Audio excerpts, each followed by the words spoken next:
Bom, vamos começar com a frequência, tá bem? Arthur, estou vendo ele daqui. Camilo também. Davi se encontra, Davi Ribeiro. Vou colocar os nomes que eu estou vendo aqui para agilizar, tá bom? Evelyn Paz. Cadê Dona Ingrid? Aqui. Johanna está com problema no telefone, né? Tá, segundo a Lívia. Roberto está aqui. Cadê Patrício também? Gisele, Ian, Isabelle Almeida está aqui. Ítalo, Joana. Cadê o JL Pro? Cadê o João Lucas? João Lucas não tá? Tá bem. José Matheus está aqui. Júlia Evelyn também. Laura, Lavínia. Letícia Ribeiro. Rapaz, cadê a dona Letícia Ribeiro? Vocês têm notícia, pessoal, da Letícia? Isso até rimou. Vocês têm alguma informação da Letícia? Que tá com um bocado de aulas que ela não participa. Vocês sabem disso? Ela tá com algum problema? Internet ou coisa do gênero? Se alguém souber, já é de grande ajuda. Lisa Ricardo, se encontra? Lisa Ricardo, pelo visto não. Lívia, Maria está aqui. Maria Clara Martins, não. Maria Letícia Freitas, está aqui. Maria Lúcia também. Natália também. Sara também está. Stephanie, Suiane está aqui. Suiane não está. Cadê o Thiago? Está por aqui? Thiago não está também. Vitor Emanuel e Yasmin. Bom, é isso. Se alguém quer depois... seguinte, pessoal, eu vou estar lendo o livro aqui, tá bem? Então, eu vou ter que abrir outra página. Então, se alguém chegar, peça para a pessoa colocar presentes aqui também, no nome, que é para não passar batido. Está faltando 5, 6, 7, 8, 9 pessoas. Se alguém aparecer, façam essa gentileza, viu? Com o colega ou a colega de vocês. Bom, vamos lá. A gente vai pegar o livro de geografia, tá certo?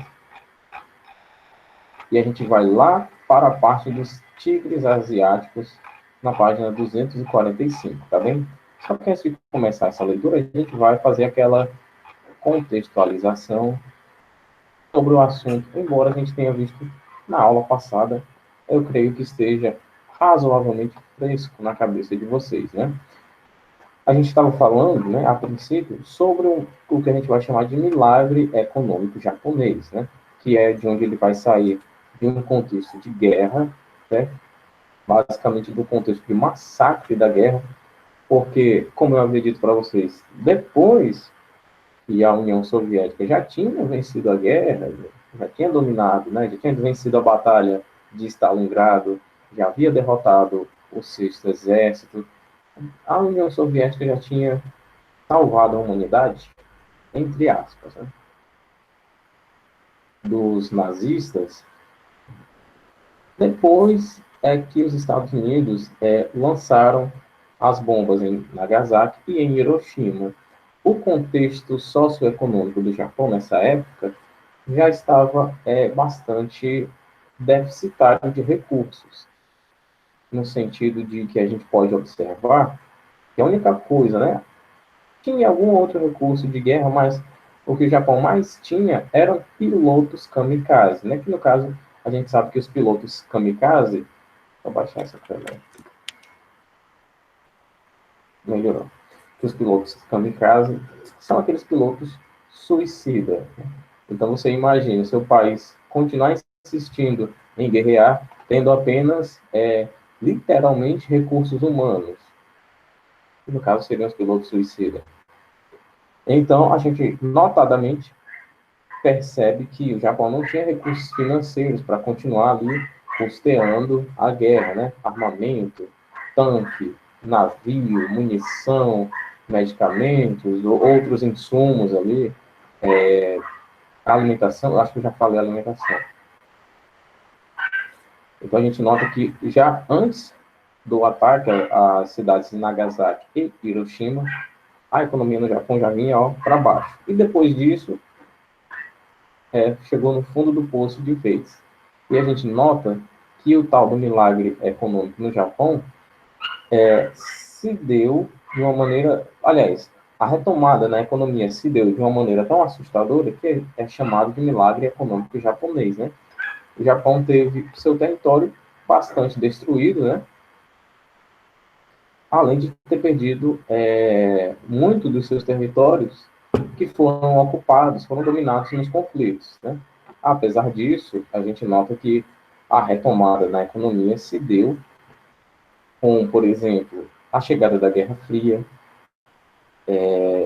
a proibição de funcionamento das indústrias bélicas japonesas, e a gente nota esse crescimento econômico em outros setores, como, por exemplo, o investimento maciço em educação, a já existente tecnologia das fábricas, a tecnologia fabril, os incentivos do governo à exportação, a gente sabe que o Japão é um país majoritariamente exportador, é um país que vende muito, que produz muito bens, produz muitos bens de consumo e, consequentemente, vende muitos bens de consumo. E também a gente nota outro fator, por exemplo, a própria tradição do shintoísmo, aquela subserviência, obediência, disciplina, coletivismo, a existência da mão de obra barata, né, em grande abundância e qualificada, ou seja, eu tenho muitos profissionais,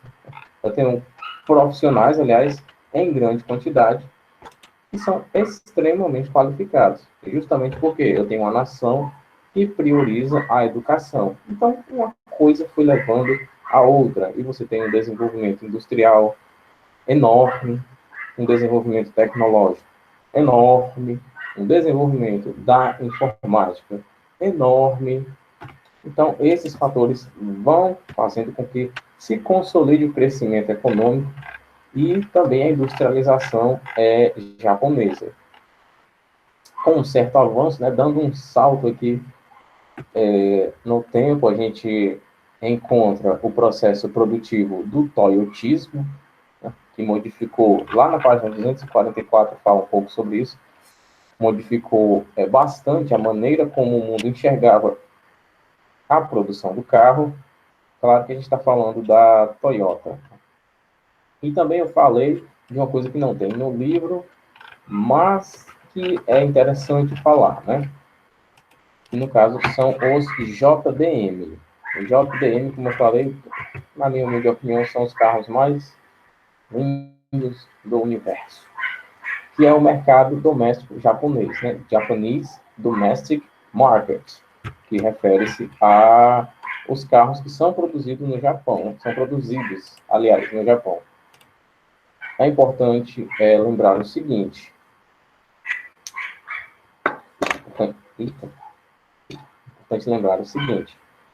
Alguns desses carros, alguns JDM, são modificados, tá certo? No sentido de que não seguem algumas regras de segurança de alguns países, como, por exemplo, o Toyota Supra.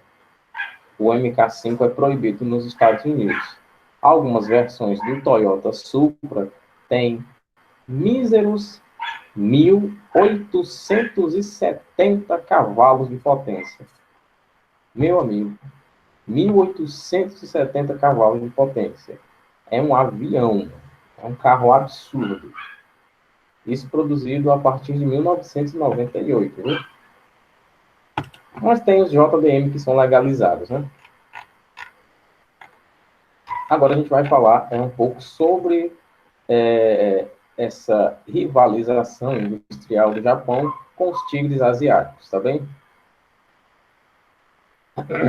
Página 245. Acho que eu contextualizei bem para vocês.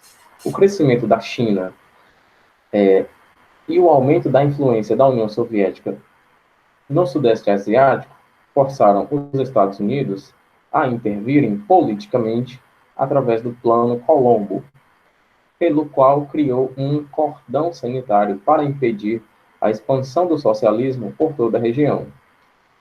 Esse plano foi a fonte de capital que proporcionou o desenvolvimento de um grupo de países dissidentes ou cortejados pelo bloco socialista, e que, a partir do final da década de 1970, passaram a apresentar um crescimento assombroso, ao ponto de serem denominados de tigres asiáticos, em referência ao animal, que, nas culturas regionais, é símbolo de força e sabedoria.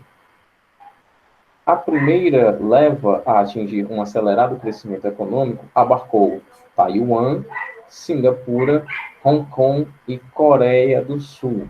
Na década de 1990, outro grupo passou a apresentar crescimento econômico semelhante. Indonésia, que cachorro para fazer barulho. Indonésia, Tailândia, Malásia e Filipinas. Aqui no mapa a gente vai notar os tigres asiáticos, no caso, Taiwan, Singapura, Hong Kong e Coreia, que estão marcados de azul, tá bem? E os novos tigres, né? No caso, Indonésia, Filipinas, Malásia e Tailândia. Vamos falar um pouquinho sobre cada um desses.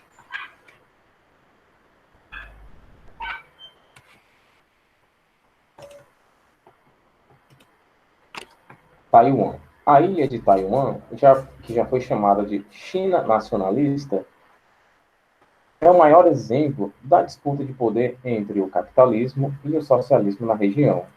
Localizada no Oceano Pacífico, que a separa do território continental da China, Taiwan serviu de refúgio para os nacionalistas, liderados por Chiang Kai-shek, que a gente estudou lá em cima, né, nas páginas anteriores, que para lá se deslocaram depois da vitória da Revolução Comunista da China, liderada por Mao Tse-tung, em 49. Ao se refugiarem na ilha, decretaram a fundação de um novo país, a República Nacionalista da China. Como prêmio pela separação, Taiwan passou a receber vultosas somas de capital do Banco Mundial e dos Estados Unidos, que também repassavam tecnologias tradicionais. O crescimento industrial não demorou muito, e já a partir da década de 60, ou seja, eles se instalaram lá em 49, né? Basicamente no início dos anos 50. E já na década de 60, a ilha começou a apresentar um crescimento industrial bastante acelerado, e uma taxa de crescimento do PIB em torno de 8% ao ano. Até a primeira década do século XXI, as relações entre República Popular da China e Taiwan foram conflituosas. E durante a Guerra Fria, chegaram bem próximo a um conflito nuclear. Isso porque a China comunista nunca reconheceu a legitimidade de Taiwan, mas escondeu o seu desejo de reincorporar, aliás, nem escondeu o seu desejo de reincorporar a ilha ao seu território. Contudo, ao final da primeira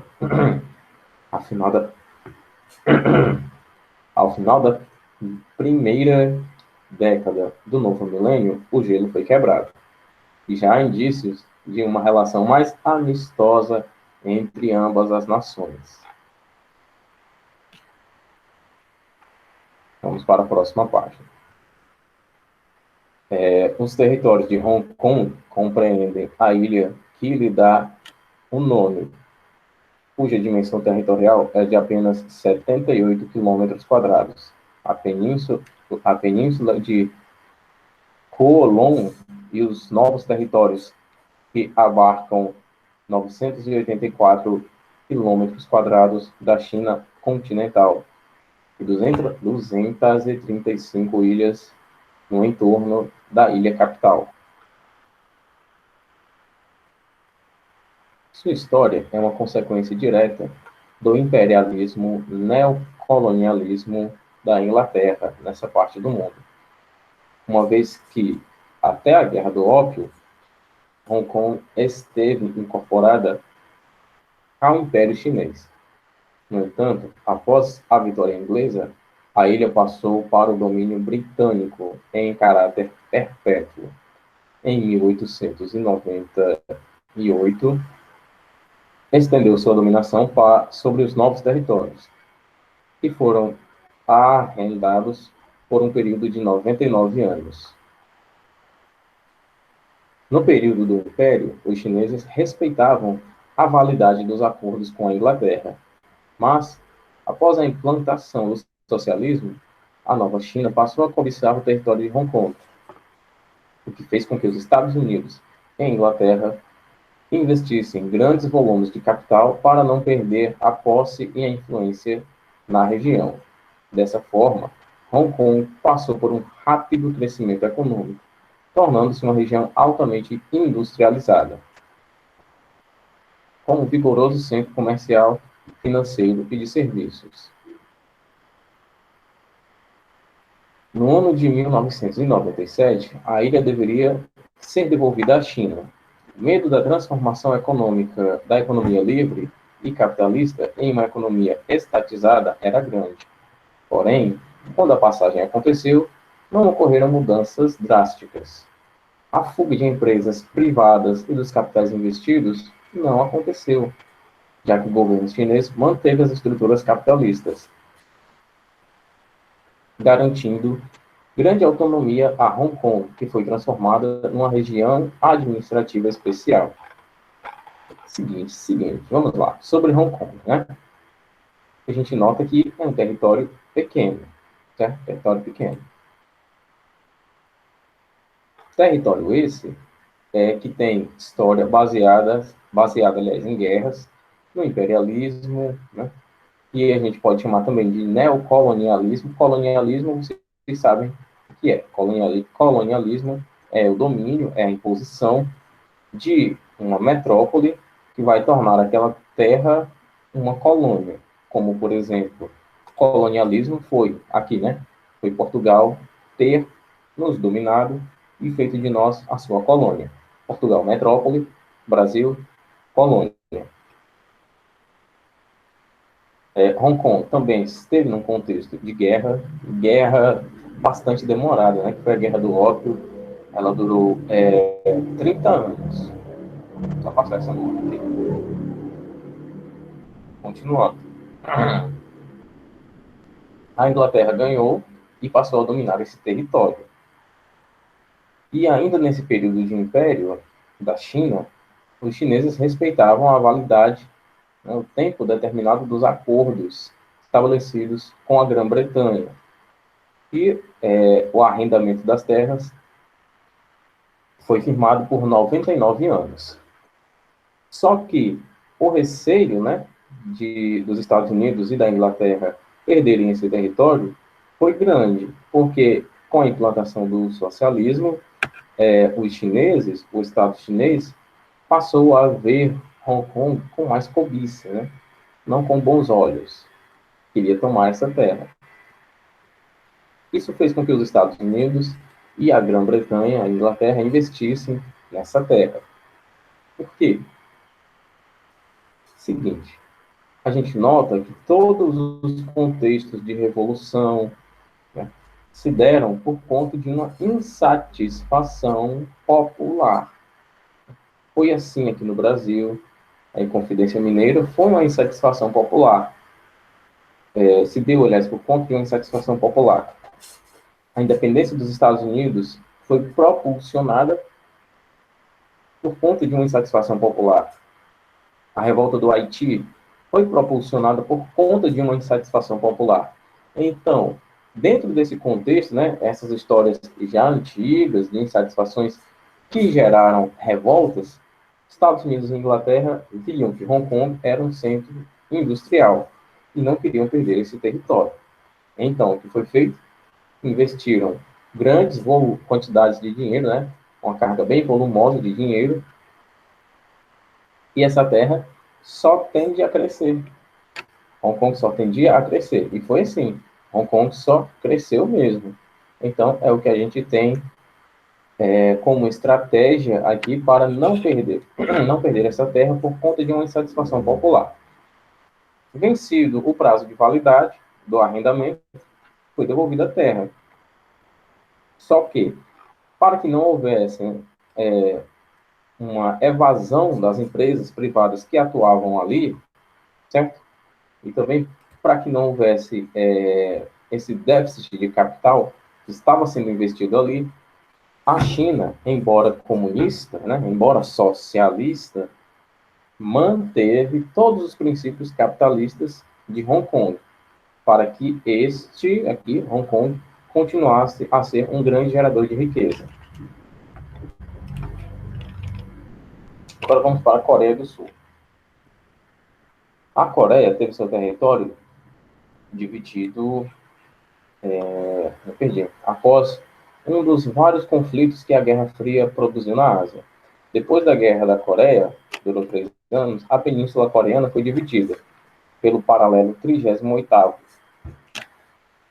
em duas porções distintas. A Coreia do Norte, comunista, e ao sul, a Coreia do Sul, capitalista. Tanto a Coreia do Norte, ocupada por soviéticos no final da Segunda Guerra Mundial, quanto a Coreia do Sul, ocupada pelos Estados Unidos e aliados, reivindicaram a soberania sobre toda a península da Coreia, o que deu origem à Guerra da Coreia.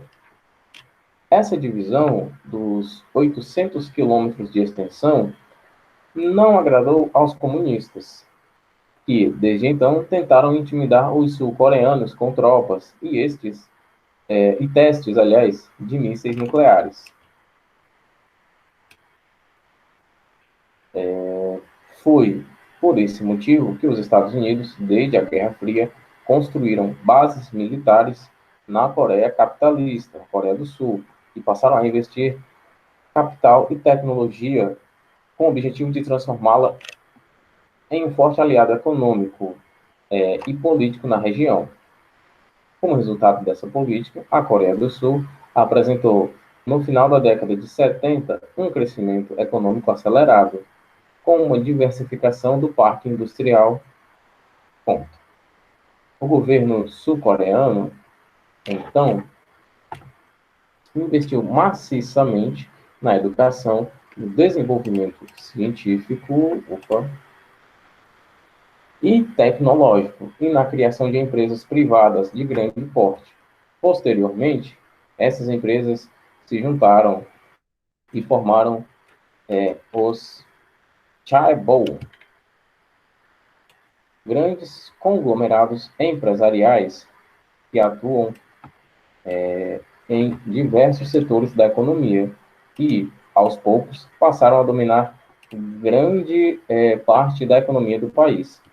Atualmente, seus maiores representantes são algumas das maiores empresas transnacionais do mundo. A Hyundai, que produz carros, a Daewoo, que também produz carros lindíssimos, por sinal, a Samsung, que não preciso nem falar, né? E a LG. Agora vamos para Singapura. Singapura é uma pequena cidade-estado, 618 quilômetros de extensão, localizada em uma região estratégica, ao sudoeste da Federação da Malásia, na qual serve de ponto de apoio para as rotas comerciais entre a África, Ásia e Europa. Bom, percebendo sua importância, a Inglaterra ocupou em 1912. Aliás, a Inglaterra a ocupou em 1912, só deixando a região em 1965, quando ele concedeu independência. Desde então, com a ajuda financeira do Ocidente, principalmente dos Estados Unidos, a ilha se transformou em um dos maiores centros industriais e financeiros da atualidade, onde desponta um desenvolvido parque industrial de informática e muitos hackers de alto valor estão por lá também.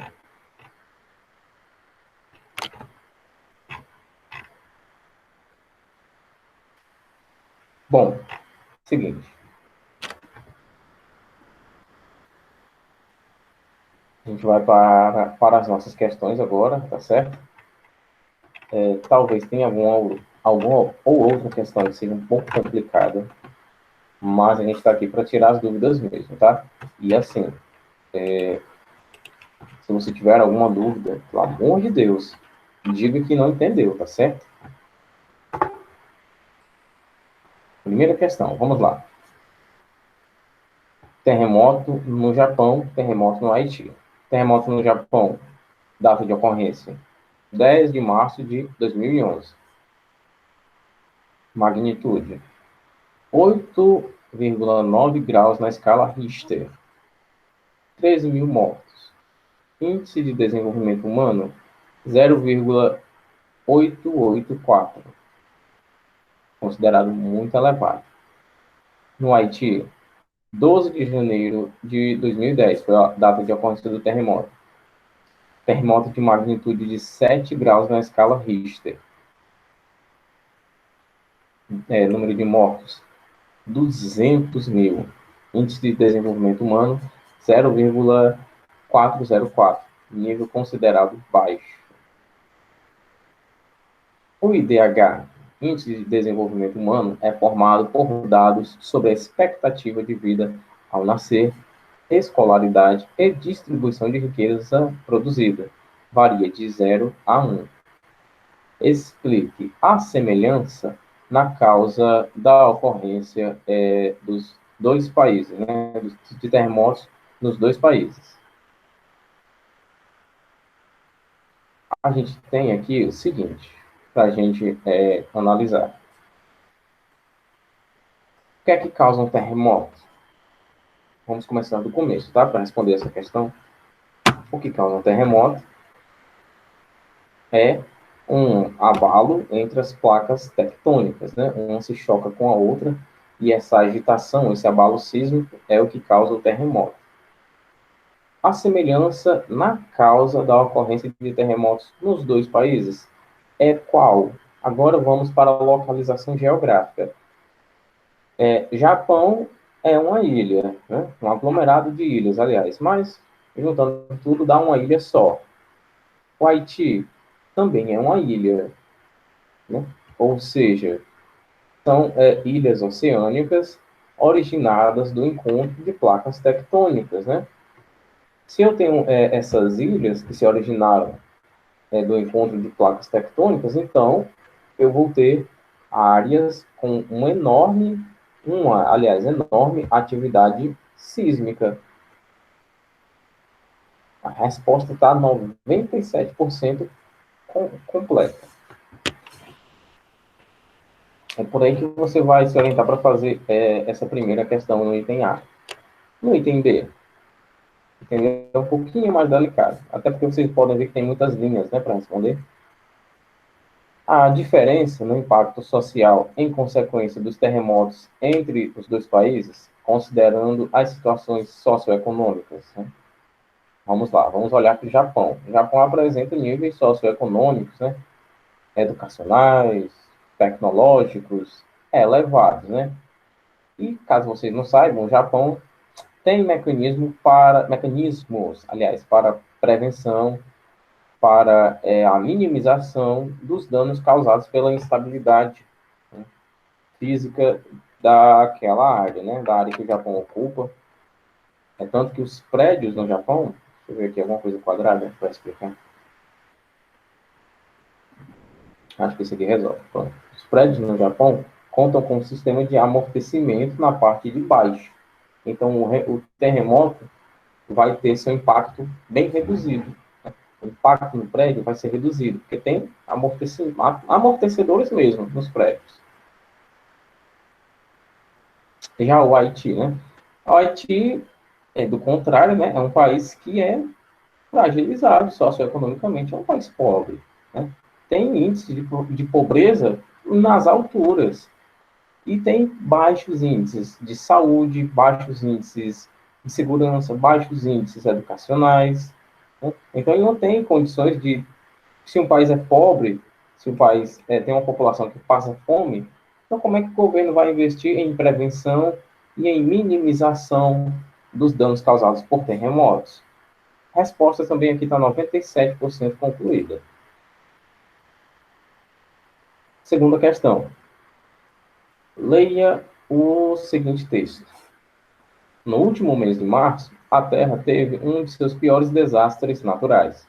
O Japão foi atingido pelo maior terremoto de sua história, seguido por um tsunami, que varreu uma vasta área da costa do nordeste do país. Com uma força equivalente ao poder de 30 mil bombas de Hiroshima, os estragos foram imensos. A situação de calamidade foi potencializada pela explosão de uma usina nuclear e pelo vazamento radioativo na província de Fukushima, a 270 quilômetros ao norte de Tóquio. Pesquise e responda. Aqui, essa questão aqui é importante para falar uma coisa aqui para vocês que talvez eu ainda não tenha dito, né? Sobre um site que eu sei que o pessoal de uma turma ali gosta muito de pesquisar, que é o Brainly. Pessoal, o Brainly não é um site 100% confiável, tá certo? O Brainly é como a Wikipedia, que o pessoal chama de Wikipédia, né? O Brainly é como a Wikipedia, tá certo? É um site onde qualquer pessoa coloca ali qualquer coisa que quiser, né? Você encontra questões ali, por exemplo, de alternativa A até a alternativa D. Aí as pessoas vão respondendo. A resposta é a A, a resposta é a B. Tem gente que ainda coloca assim, a resposta é a C, mas eu não tenho certeza. Então, não se oriente por esse site, tá? O Brainly não é confiável. Ah, professor, mas tem lá melhor resposta, né? Tem algo, tem, mas tem melhor resposta. Mas quem foi que disse que é a melhor resposta? Quem fica lá avaliando, vigiando? Vamos lá. Eu estou dizendo isso porque é o seguinte, o nosso livro de História e Geografia, ele se responde por completo, tá certo? Ele só cobra questões que têm assunto sobre essa questão no livro, exceto quando o próprio livro diz pesquise na internet, em livros, jornais, seja lá o que for. Mas tudo que o livro pergunta, está nele a resposta. Pesquise e responda. Qual a relação entre o terremoto e o tsunami? Então, lembrando que estamos falando que nas áreas próximas aos limites entre as placas tectônicas, né, em zonas convergentes, né, ocorre essa tensão que acumula energia. Falando da energia descarregada pelo choque das placas tectônicas. Né?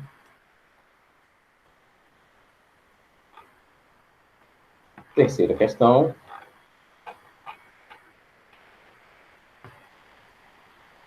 A rápida expansão econômico-industrial de Singapura, Coreia do Sul, Hong Kong e Taiwan valeu a esses países o título de tigres asiáticos. O início da transformação radical dessas economias ocorreu a partir da instalação de filiais de indústrias norte-americanas e, principalmente, japonesas, que tiveram vantagens na nova localização. Entende-se, portanto, que a indústria é um fator determinante na organização do espaço geográfico. Nesse sentido, marque V para verdadeiro e F para falso, nas proposições relativas à localização de indústrias na região. Desculpa. A adoção de valores japoneses, como obediência, disciplina, o trabalho e a cultura, possibilitou maior dedicação dos trabalhadores às suas atividades. Foi com esse assunto que a gente encerrou a aula ontem e que a gente abriu a aula de hoje, tá certo? Então, só me dizer se é verdadeiro ou se é falso. Página 242 responde isso aqui, tá certo? 242, só ver se eu estou falando besteira. Página 240.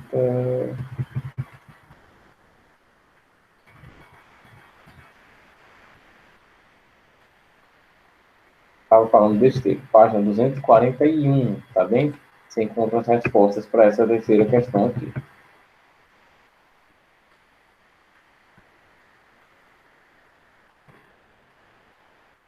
Continuando. Segundo item, item B. A mão de obra barata, abundante, qualificada e disciplinada, se comparada com a europeia e a norte-americana, tornou a produção mais barata e competitiva no mercado internacional. Página 241, mas eu já falei sobre isso aqui.